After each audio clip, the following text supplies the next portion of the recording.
Здравствуйте. Мы с вами продолжаем обсуждать отечественные школы в психологии. И у нас речь идет о культурно-исторической теории развития психики Выгодского и Ильконина. На прошедшем занятии мы с вами обсуждали то, как понимается возраст и какие основные понятия были разработаны, да, и используются для того, чтобы описывать развитие. Мы говорили о ведущих деятельностях, да, мы говорили о социальной ситуации развития, о новообразовании.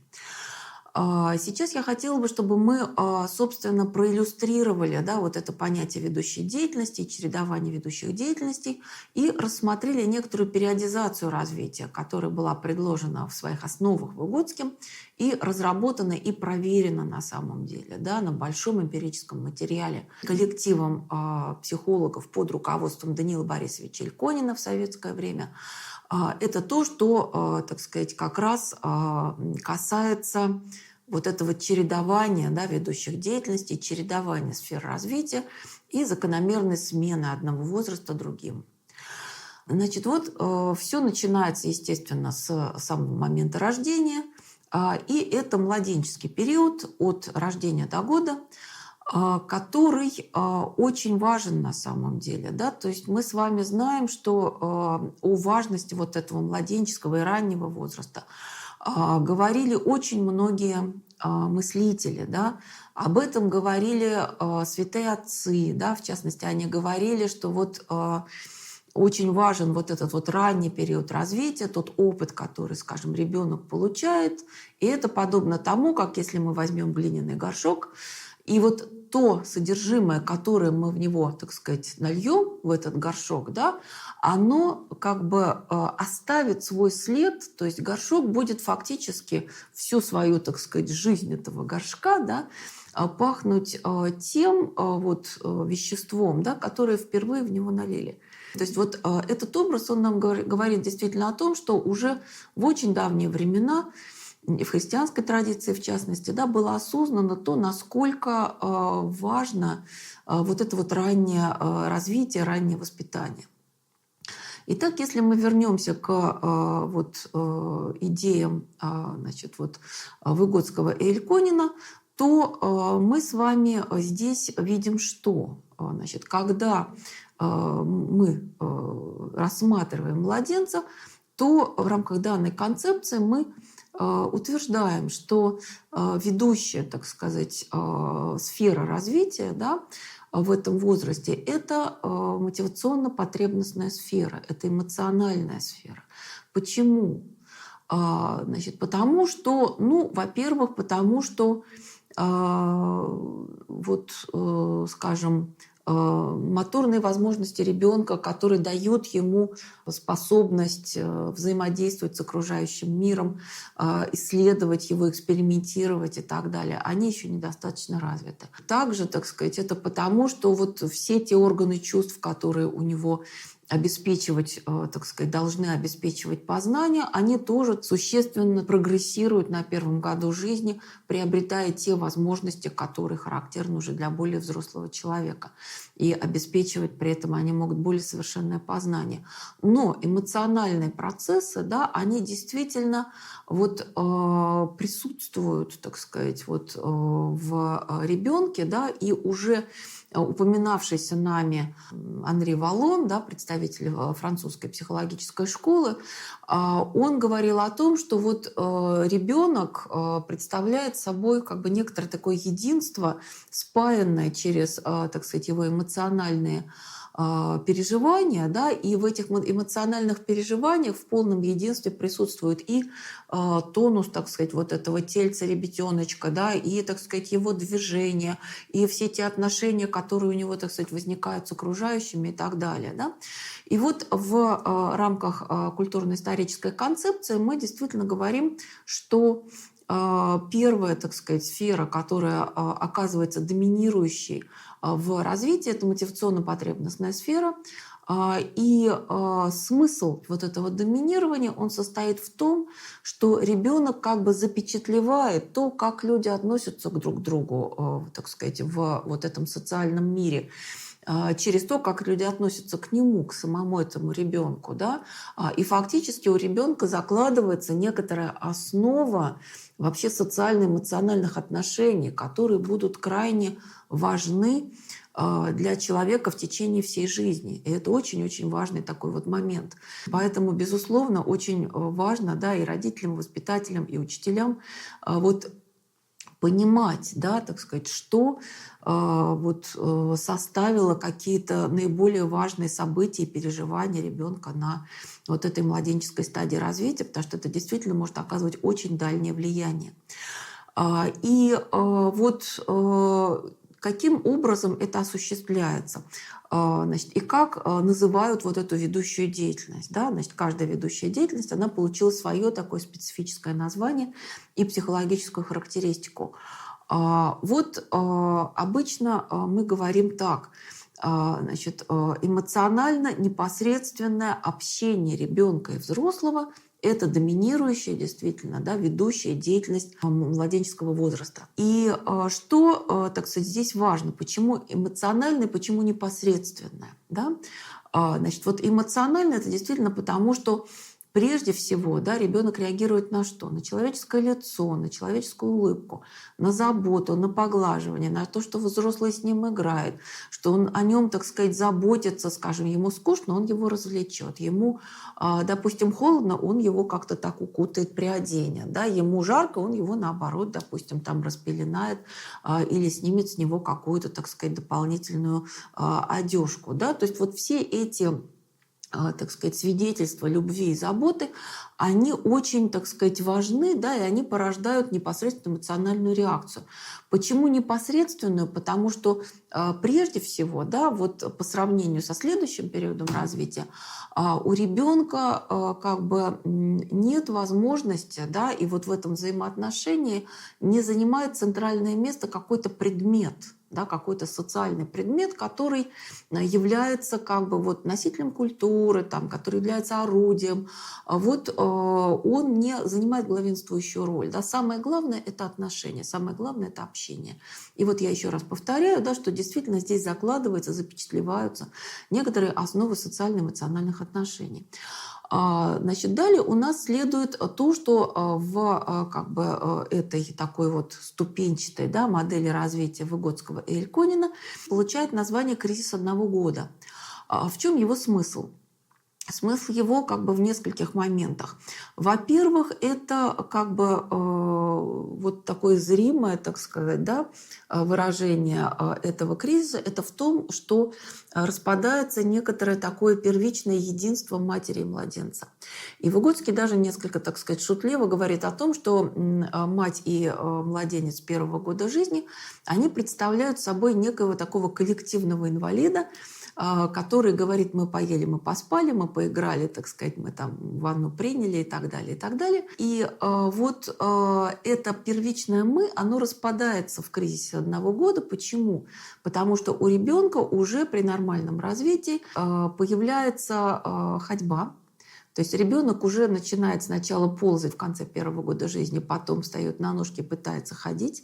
У ребенка уже возникает то, что в рамках школы Выготского было названо эмоционально насыщенные внутренние представления. Это означает, что ребенок уже неплохо, так сказать, вот помнит и представляет себе, а чего он хочет, как бы, что он там видел такого интересного. И в результате, как бы после, так сказать, да, одного года у него как бы степень активности, так сказать, его, да, и самостоятельности существенно возрастает, и он уже может до этого добраться, он уже помнит, что он там вот любимую книжку братика или сестренки, так сказать, старшей, там где-то видел, и там все так красиво, что надо с этим разобраться, узнать, как это устроено и так далее, да.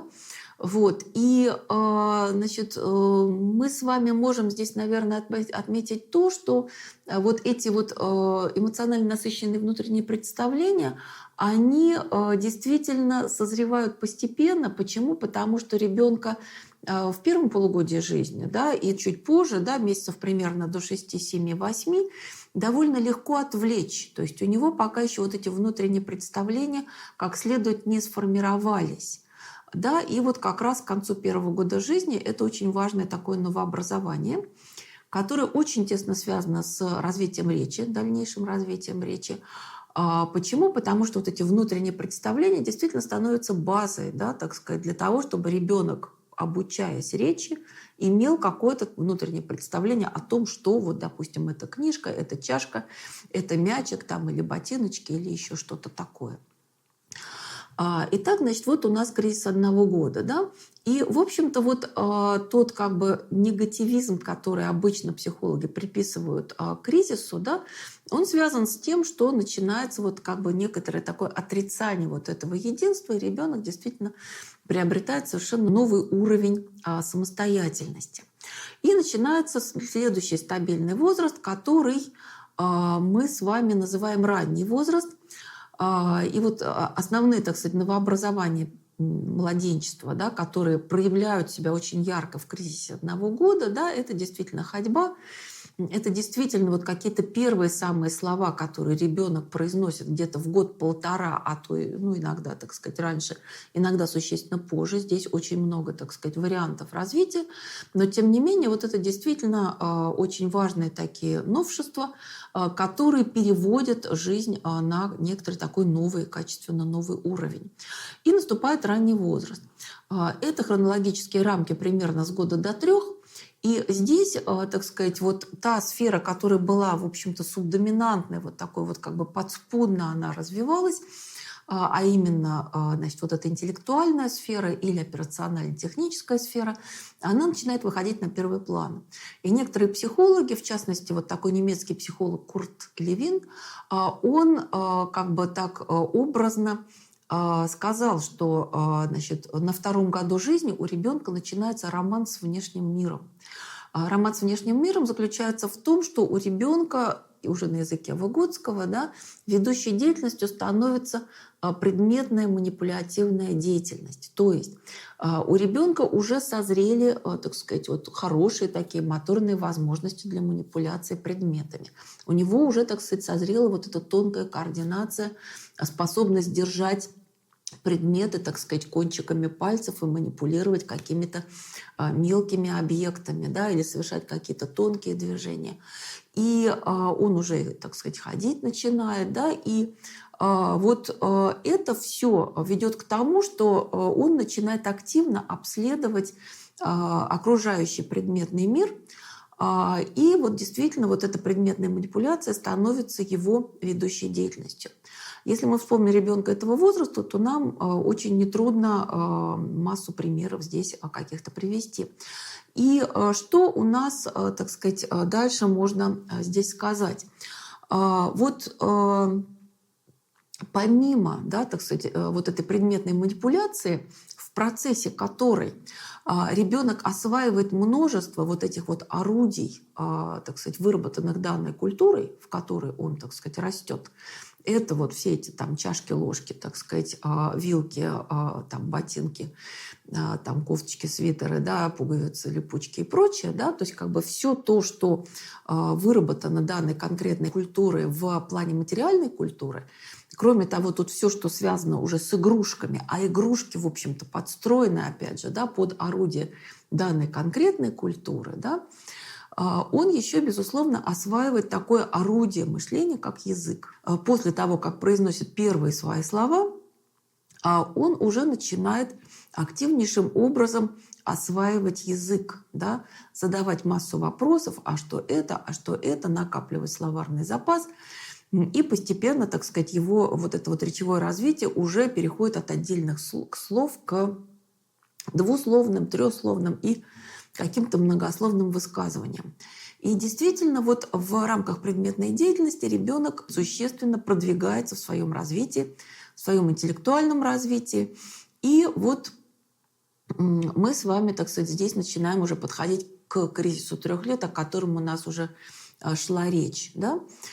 Здесь, наверное, важно отметить следующее. Опять же, это вот как бы такая культурная доминанта, да, культурный такой акцент.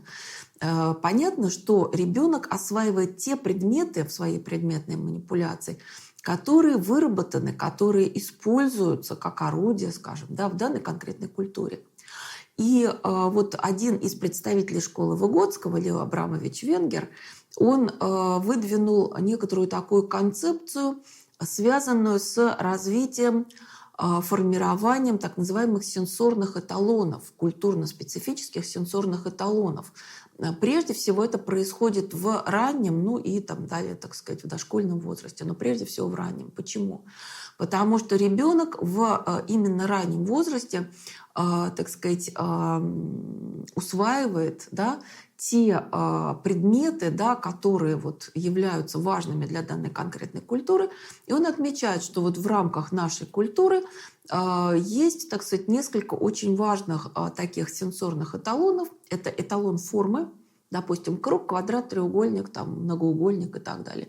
Это то, что активнейшим образом осваивается и в процессе игры с пирамидкой, и в процессе игр со всякими этими вкладными фигурами и так далее, и так далее. Да?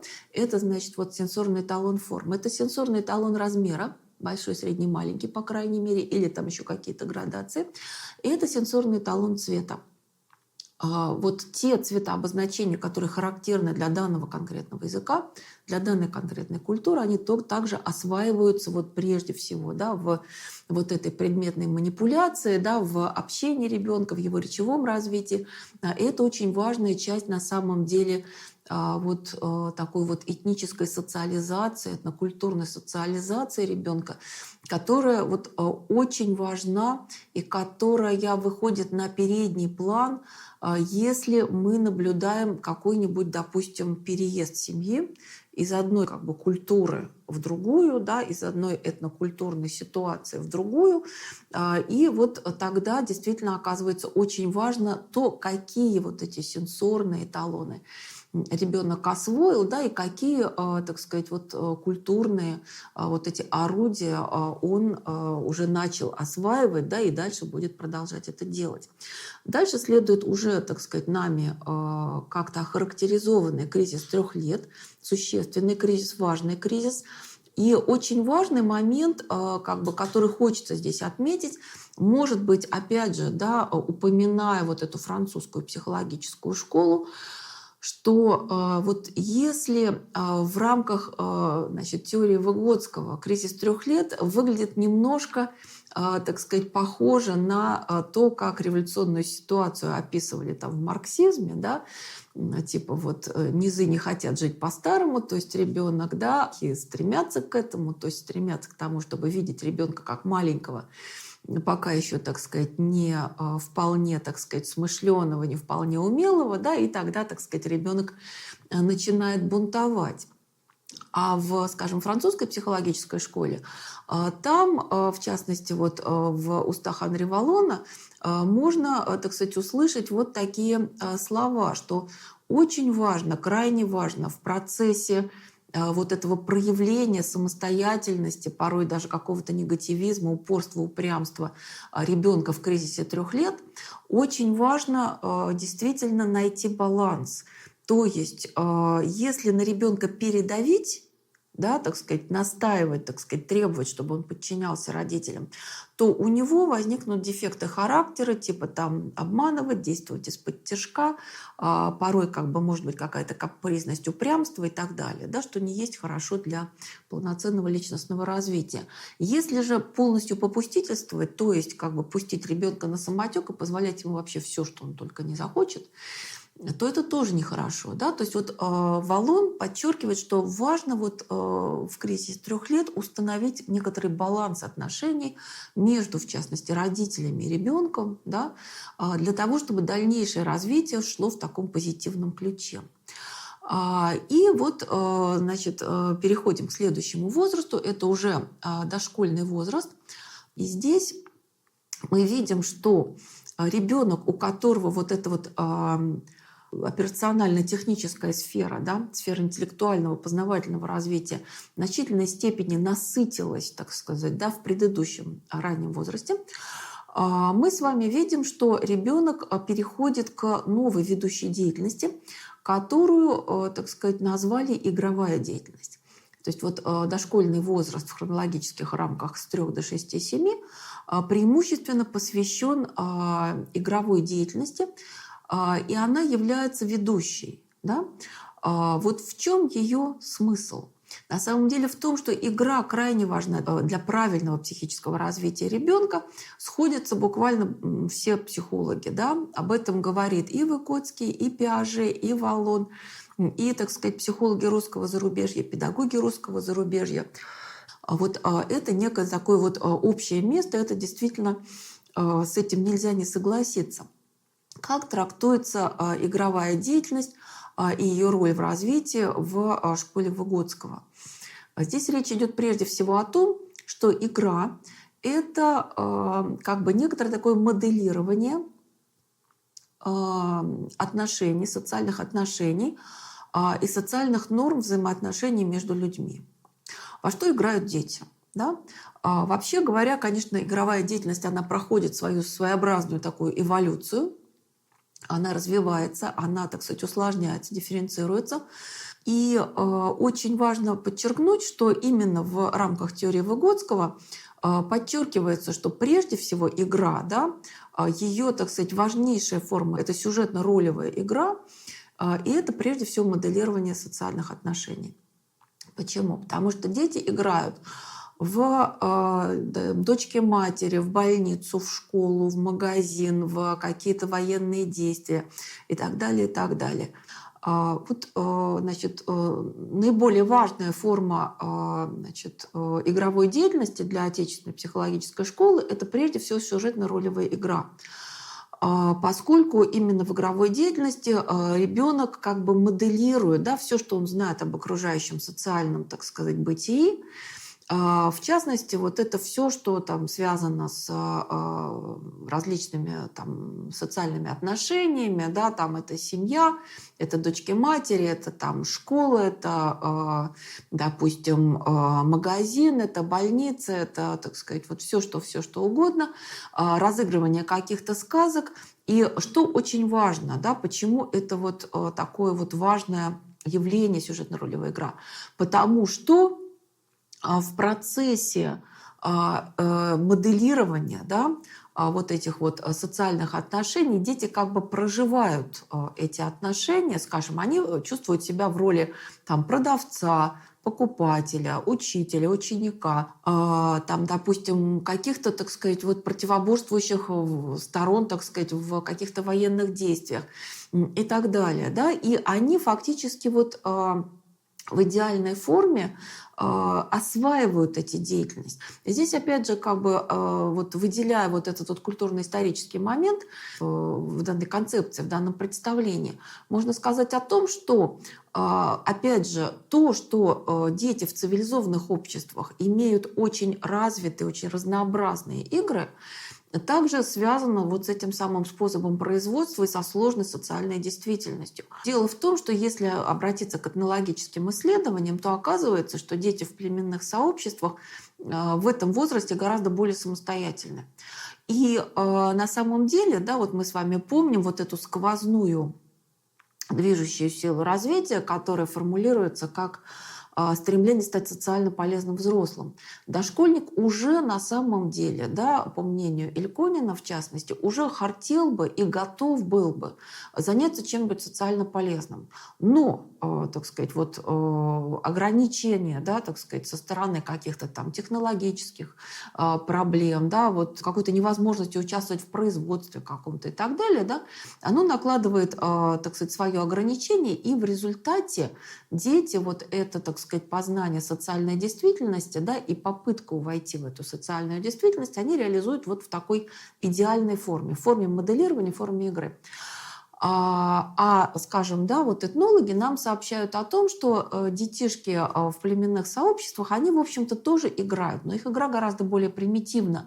И это соотносится с тем, что более простой способ производства, и довольно часто их игра — это некий облегченный вариант взрослой деятельности. И кроме того, они вообще гораздо более самостоятельны. В частности, этнологи описывают детство, так сказать, австралийских аборигенов и описывают, так сказать, ситуацию, эпизод, что девочка 2,5 или даже меньше, так сказать, лет, она, то есть еще даже не дошкольный возраст, по нашим, так сказать, хронологическим рамкам, она уже может самостоятельно самостоятельно поймать кузнечика, испечь его в горячем песке и скушать, то есть как бы уже питаться может. Она может себе устроить на ночлег свой маленький костерчик, когда она отгребает, так сказать, от костерчика взрослых, да, от костра взрослых какие-то угольки, как-то его там обустраивает и как-то сворачивается калачиком, чтобы поспать, так сказать, на земле, да, переночевать вот вокруг этого обогревающего, тлеющего, так сказать, костра. Вот это некая такая реальность жизни ребенка в племенном сообществе. Он гораздо более самостоятелен, чем ребенок в цивилизованном обществе. И кроме того, вот важность игровой деятельности, она еще в чем? Во-первых, игровая деятельность имеет, конечно, громадную такую диагностическую ценность. Почему? Потому что, наблюдая за игрой ребенка, очень многое можно сказать о том, какие у него проблемы, какая у него семейная ситуация в его развитии, нет ли там каких-нибудь, так сказать, тяжелых, так сказать, симптомов в этой, так сказать, семейной ситуации развития этого ребенка.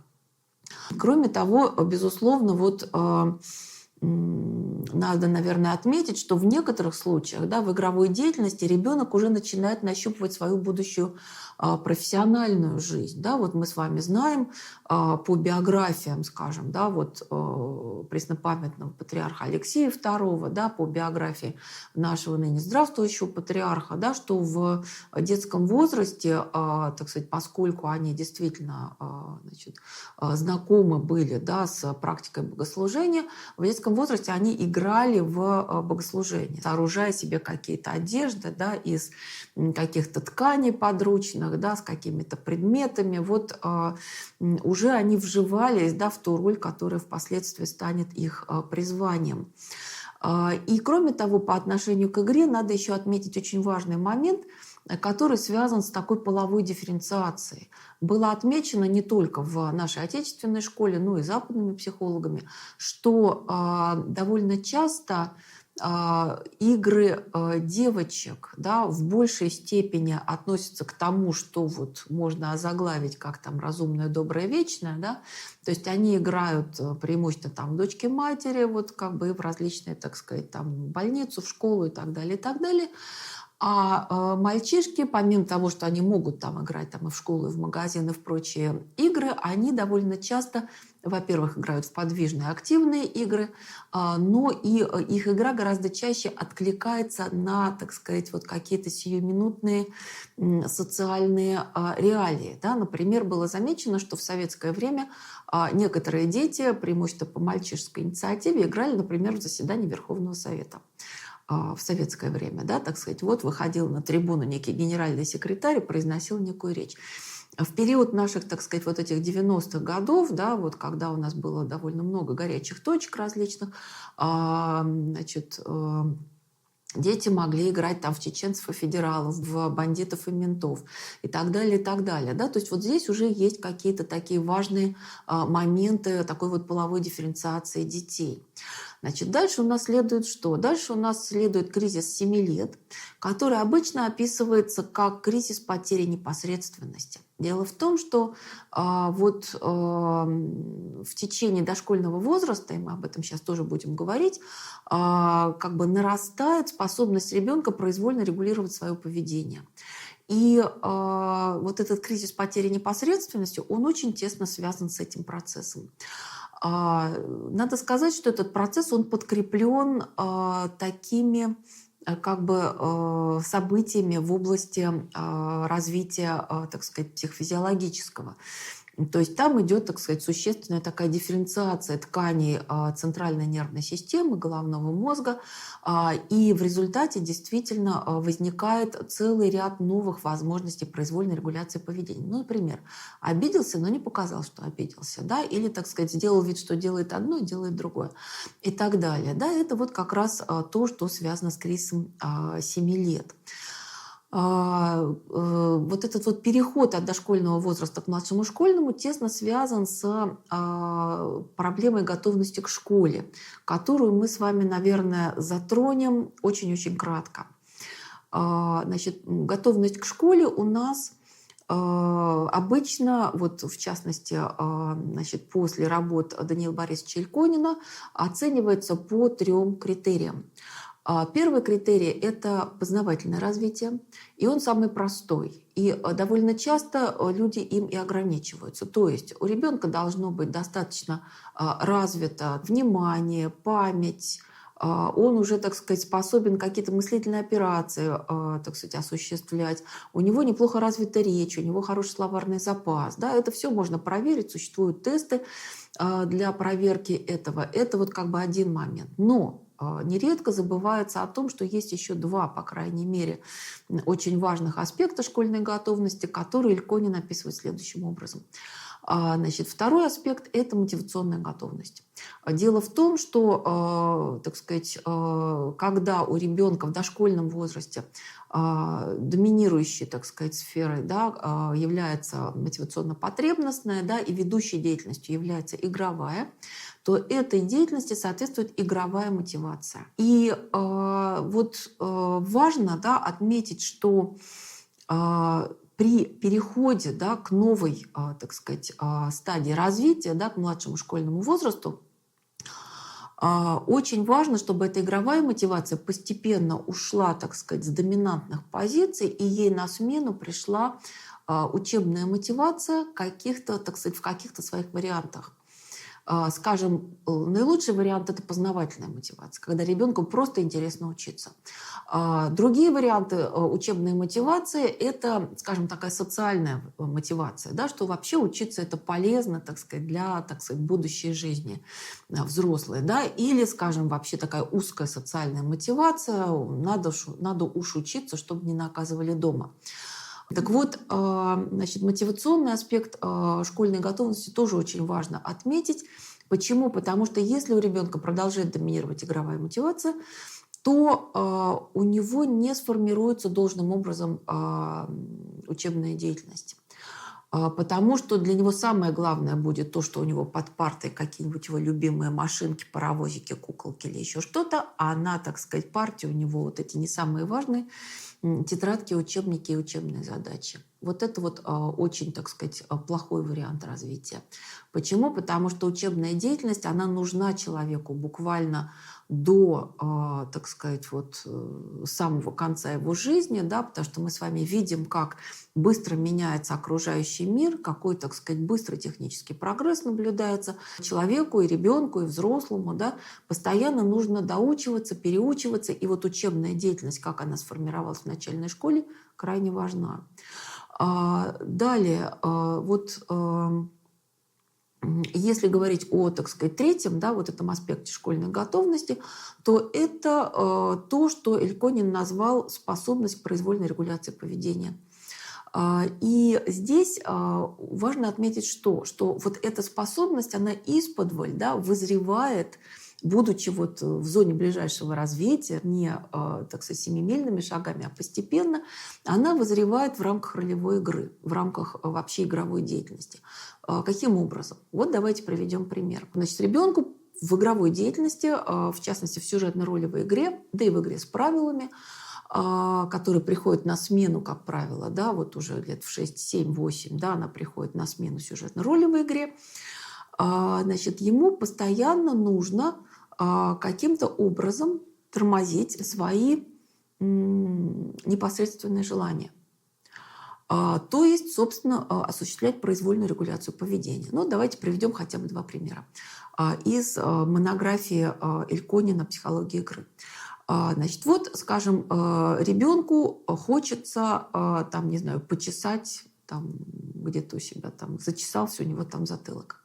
Нельзя. Почему? Так сказать, он должен затормозить это действие. Почему? Потому что в этот момент в игре он пациент, он лежит как бы под наркозом, и его, так сказать, товарищ, который играет врача, палочкой вырезает ему, так сказать, в это время аппендицит. Как бы нужно затормозить свой непосредственный импульс. Или другой, так сказать, вариант. Да, ребенку хочется, вот как-то хочется попить там сладкого компотика, его, так сказать, томит жажда, и он должен, скажем, вот преодолеть это желание. Почему? Потому что, допустим, он сейчас в игре часовой, у них там какая-то военная игра, он стоит на часах, ему не только нельзя почесаться, а ему еще, так сказать, нельзя и, так сказать, подойти там к буфету, там, допустим, да, или пойти на кухню попить компотика, потому что он должен неподвижно, в неподвижной позе стоять с ружьем и, так сказать, быть на часах, да, дежурить. И вот в таких маленьких, так сказать, эпизодах постоянно эта произвольная регуляция поведения как бы оттачивается, формируется, совершенствуется. И тогда, если ребенок вот прошел этот полноценный период игры, мы с вами видим, что у него, так сказать, вот эта произвольная регуляция поведения неплохо уже, так сказать, созрела. Понятное дело, что нельзя от ребенка и младшего школьника, и подростка, да, требовать абсолютно произвольной регуляции поведения. Так не бывает. Но хотя бы какие-то основы, да, вот этого, так сказать, умения, они должны иметь место. Почему? Потому что в школе, особенно в отечественной школе, да, очень важна вот эта вот усидчивость, очень важно то, насколько ребенок способен высидеть урок, внимательно выслушать учителя, выполнить то задание, которое учитель дал ребенку, и тогда мы с вами видим, что у него его учебная деятельность развивается успешно. В противном случае мы будем видеть какие-то нарушения в развитии учебной деятельности. Да? Вот. И, значит, вот есть специальные такие батареи методик, которые дают возможность оценить готовность к школе по всем трем показателям. По познавательной готовности, мотивационной готовности и готовности, связанной с развитием произвольной регуляции поведения. Далее вот давайте разберем как раз с вами младший школьный возраст, который, значит, начинается примерно, так сказать, с 6-7 лет. Это тоже очень важный момент. То есть очень важно, когда ребенок пошел в школу, потому что не все дети готовы к школе даже в 7 лет. Вот эти вещи надо понимать, надо это иметь в виду. И, в общем-то, вот это отдельная проблема, которую, так сказать, необходимо обсуждать. Это решение необходимо принимать всем родителям и также, так сказать, воспитателям, если это дошкольное учреждение, и учителям принимать ребенка в школу или не принимать. И, собственно говоря, вот это станет для нас с вами предметом, так сказать, обсуждения на следующем кратком занятии, на котором мы завершим, значит, рассмотрение этой периодизации, поскольку действительно важно рассмотреть ее достаточно конкретно. Благодарю за внимание. А теперь вопрос.